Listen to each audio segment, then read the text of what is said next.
Bienvenido. Buenas noches. Buenas noches, Juan. Muchas gracias por la invitación. Sí, para nosotros es importante poder recordar cuál es el trabajo que ha desarrollado la Comisión Lavajato en ese momento en el Congreso de la República. Bueno, fue un trabajo muy difícil cuando hay una comisión donde sus integrantes representan intereses concretos, intereses de los grupos políticos a los cuales se estaba investigando. Se investigaba Toledo y en la comisión había representantes de Perú Posible. Se investigaba a García y había en la comisión representante de gobierno de García. Se investigaba a Humala por el tema de gasoducto y había representantes de esa comisión del gobierno Humala. Y adicionalmente habían representantes de Fujimorismo que estaban interesados de trabajar el tema, pero para su beneficio político. Bueno, es decir, esta comisión estaba integrada, era multipartidaria para empezar, y que cada partido político veía qué cosa se movía en cada espacio de la investigación. Claro, lo de la comisión de Lavallato, la primera comisión, surge no por una dinámica interna del Congreso, no por una dinámica interna en el Perú. Hay que recordar que las alarmas sonaron en el Brasil, sonaron en Estados Unidos, sonó fuera del país. Y los sistemas de control en nuestra patria no dijeron absolutamente nada. Y el Congreso ha tenido una larga historia de encubrimiento, que se llama en forma coloquial el blindaje, pero en términos penales se llama encubrimiento. Entonces, vemos a ver, cuando se firma el contrato de la interoceánica, hubo una comisión de fiscalización que trabajó para justificar las acciones de ese contrato, decir que las observaciones de Matute eran unas observaciones que no tenían sentido. ¿Ya? Está ahí están los documentos en el Congreso, clarísimo. La Comisión de Fiscalización en ese momento lo dirigía el señor Velázquez Quesquén. En el Congreso hay una ley que se sacó para poder darle legalidad, ¿ya? Y decir que todas esas leyes son importantes y necesarias para el país. Entonces, eso se hizo retroactivamente, porque el contrato se realizó en el 2005 y la ley sale en el 2006. Entonces, esos son los primeros elementos de inicio, ¿no?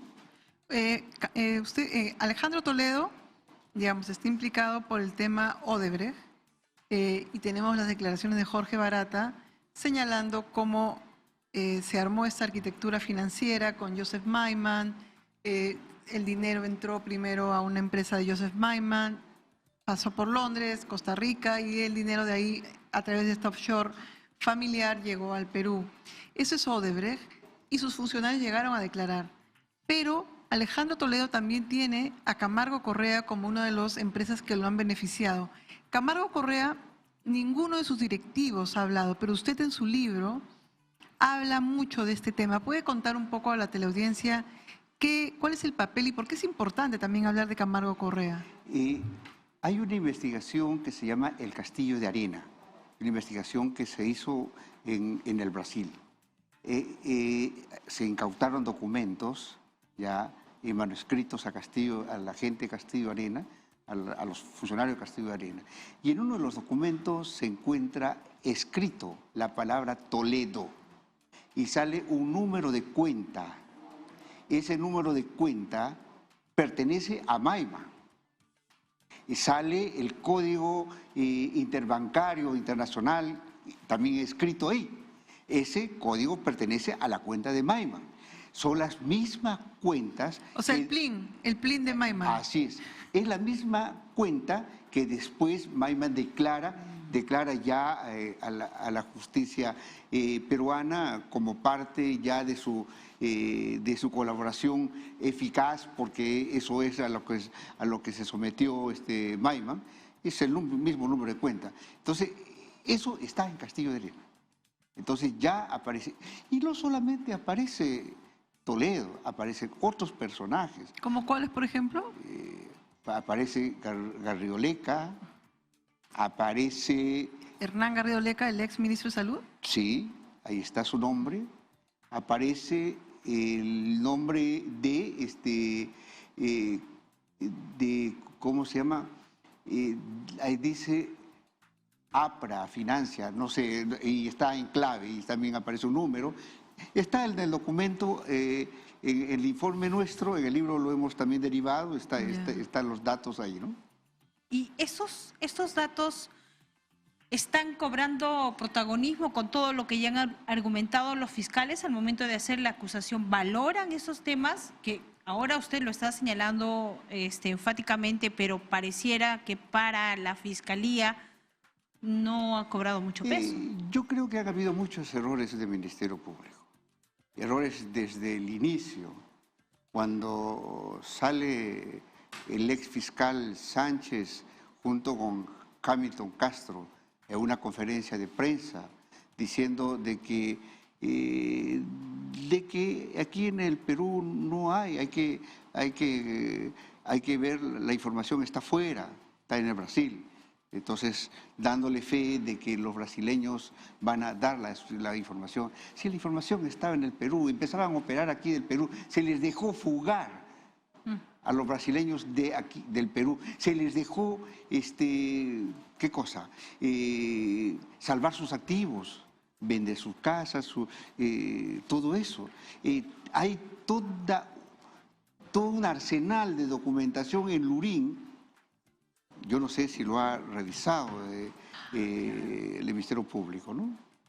Es un reportaje de Daniel Llovera, que es un almacén que está pagado por... Sí, justamente la semana pasada se hablaba de un personaje que pareciera que tuviera un perfil bajo, sin embargo, ha cobrado bastante protagonismo ahora, y este archivo nos los ha señalado Daniel Llovera al indicar, recuerdo ahorita el nombre, pero lo vamos a justamente a dar en evidencia, y pareciera que cobra mayor peso lo que usted acaba de señalar.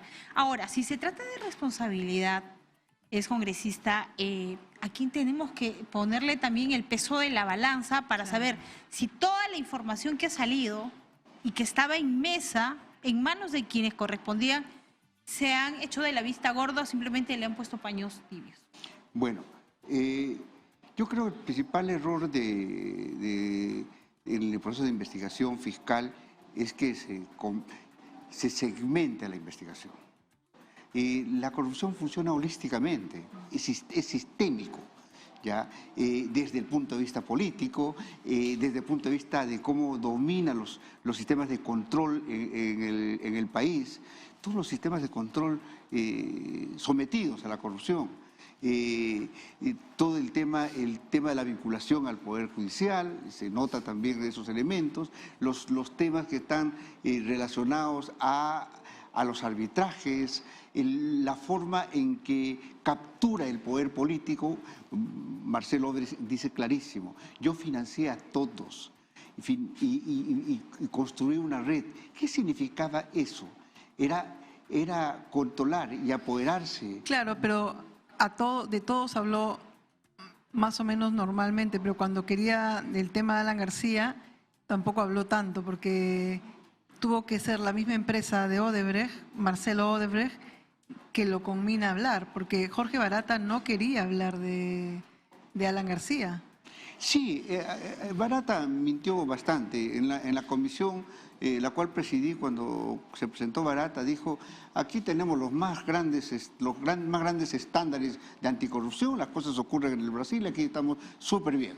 Es lo que dijo Barata, y no quería hablar absolutamente nada de García ni nada de ellos.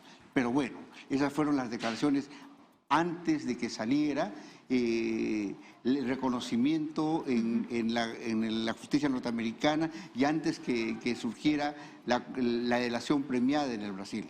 Entonces, después ya empezaron los diversos elementos. Cuando yo digo que capturó todo, era necesario para ellos capturar el poder a nivel del Ejecutivo, pero también a los que deberían hacer control político, o sea, a la oposición. Por eso financió a todos, necesitaban el control de ambos. No, además todos los estudios de abogados de Lima, Tenía mucha gente vinculada a la prensa también con ellos, asesores. A usted le hicieron una contracampaña cuando era presidente de la comisión. Digamos, toda la maquinaria, ¿no? Le pusieron...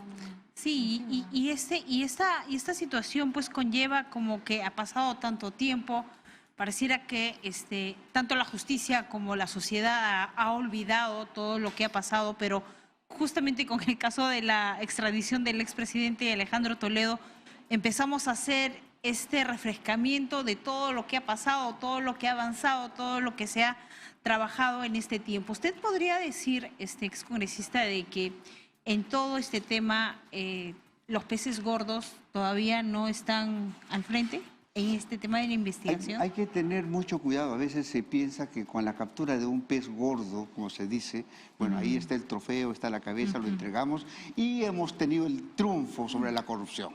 Eso es una falacia, eso es esconder el tema. La corrupción ha establecido un mecanismo, una forma de funcionar, una forma de operar, donde ha utilizado personajes como en el caso de Toledo, pero funciona dentro de un mecanismo y los personajes son piezas de ese gran mecanismo. En todo caso, es un tema mucho más complejo. El expresidente de la Comisión Lavajato y excongresista Juan Pari estuvo con nosotros y no será la primera conversación que tengamos porque este caso y lo que venga con el juicio abierto a Toledo promete. Muchísimas gracias por la entrevista. Muchísimas gracias.